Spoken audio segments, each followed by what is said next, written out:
Приветствуем вас на канале Rocket Garage. В этом видео вы увидите ГАЗ-24 и методы его консервации советских времен, а также ремонт подвески автомобиля и процесс ее занижения. Итак, летом нашу мастерскую посетил очередной ретро-автомобиль с необычной проблемой. При осмотре обнаружили следы пластилина, смолы и корабельного сурика практически на всех его частях.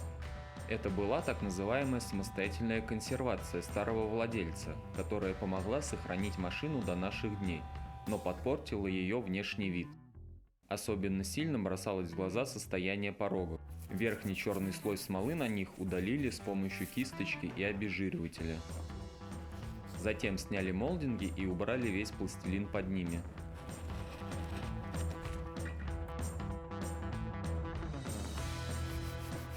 Насколько было возможно, стерли следы корабельного сурика, замазали кривые места шпатлевкой и подготовили к покраске.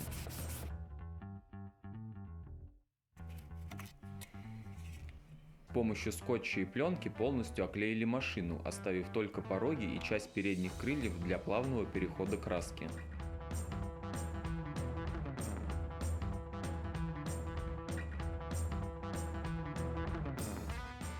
Стоит отметить, что были опасения о том, проявится ли оранжевый цвет сурика на окрашенных местах. Но, как видно, краска ложится на него отлично и никаких следов не остается. И вот на порогах автомобиля уже блестит свежий лак, а сам кузов выглядит совсем бледно, поэтому приступаем к полировке. Предварительно с помощью мелкого наждака убираем следы самостоятельной подкраски и оттираем пятна смолы обезжиривателем. Затем с помощью машинки и полироли обновляем лакокрасочное покрытие нашего автомобиля. Результаты полировки видны невооруженным глазом. Остается только очистить оставшиеся видимые следы советской консервации. Для этого снимаем решетку радиатора, фары и все накладки.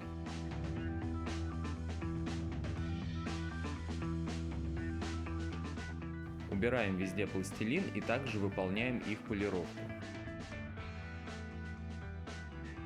С бамперов удаляем сурик с помощью специального средства для смыва краски. В черный цвет закрашиваем видимые места за решеткой и устанавливаем все части на место.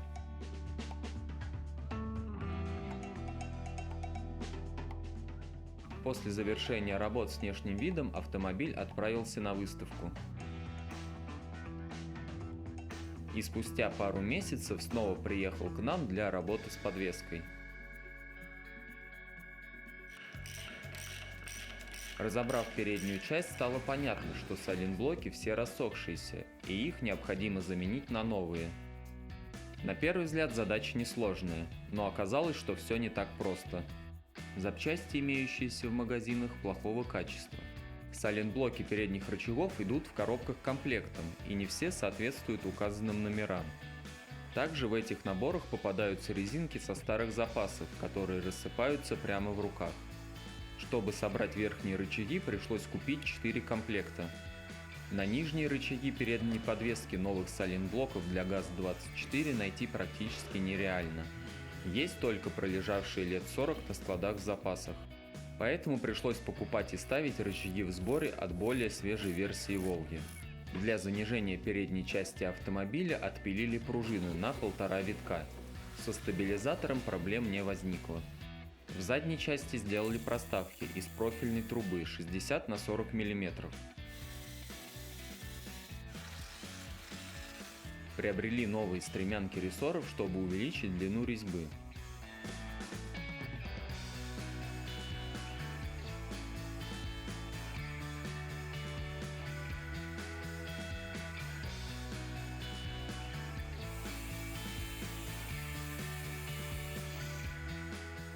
Также заменили сайлентблоки и поставили новые амортизаторы.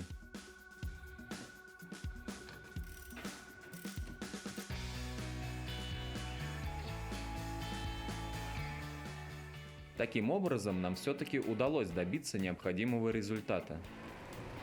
Подвеска работает как надо, а сам автомобиль стал выглядеть намного лучше.